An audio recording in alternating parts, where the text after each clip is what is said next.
Laïkino, la rubrique cinématographique de l'Union des familles laïques. Avec Alain Defremont. Bonjour, vous êtes à l'écoute de Laïkino avec Frédéric, votre serviteur. Laïkino, la chronique cinématographique de l'UFAL. Bonjour Alain. Bonjour Frédéric et bonjour à tous. Cette fois, tu as intitulé ta rubrique « Les camps de concentration au cinéma ». C'est difficile d'en parler en fiction, non ? Plusieurs réalisateurs de fiction ont tenté de s'emparer de ce sujet terrible. Ce sont donc 3 films sur ce thème que tu nous présentes aujourd'hui ? Oui, il s'agit de La vie est belle de Roberto Benigni, de La liste de Schindler de Steven Spielberg et de Simone, le voyage du siècle d'Olivier Dahan. Drôle de titre que La vie est belle pour un sujet sur les camps de la mort. Oui. Le film de Benigni, sorti en 1997, est en fait une fable que raconte un père à son fils alors qu'ils sont tous deux dans un camp de concentration. Guido, le père, pour éviter l'horreur du camp à son fils Josué, lui fait croire que les occupations dans ce camp sont un jeu pour préparer son anniversaire, qu'il devra accomplir des épreuves difficiles, mais pour avoir son cadeau, un vrai char d'assaut. Le film suscita la polémique lors de sa sortie, du fait d'approximations historiques. En effet, c'est difficile de concevoir qu'un père et un fils puissent interner dans un même camp, mais surtout de la manière dont le réalisateur traite légèrement un sujet épouvantable.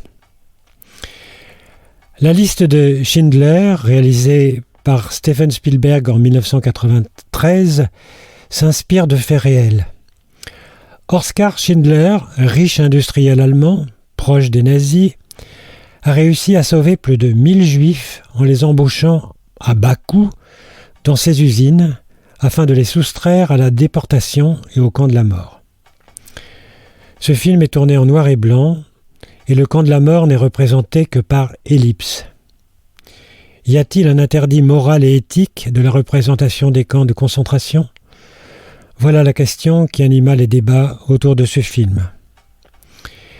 Et que dire alors du film d'Olivier Dahan, Simone, le voyage du siècle, dont je vous ai déjà parlé en exprimant mes réserves, sur la représentation de ces camps qui sont ici dramatisés à outrance et m'avaient personnellement mis très mal à l'aise.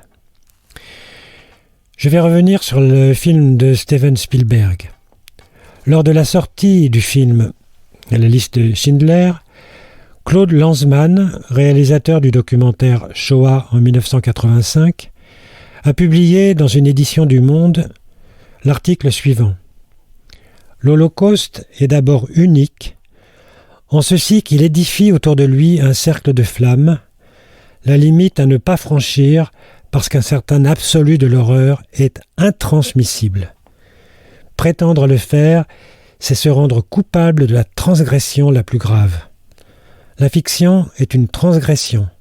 Je pense profondément qu'il y a un interdit de la représentation.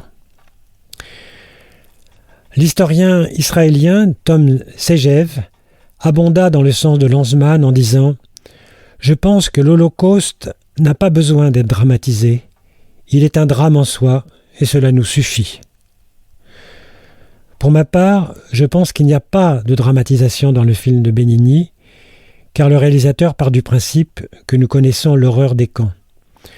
Quant au film de Spielberg, je trouve qu'il en use à minima. En revanche, je pense que cet épisode, dans le film Simone, est vraiment à la limite de l'obscène.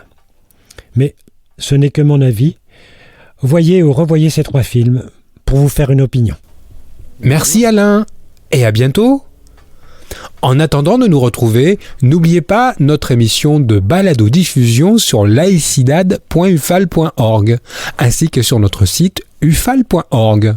Pensez aussi que nos activités ne sont possibles que grâce à vos dons et vos adhésions. C'était Frédéric sur Laïkino. À bientôt. C'était Laïkino, la rubrique cinématographique de l'Union des familles laïques.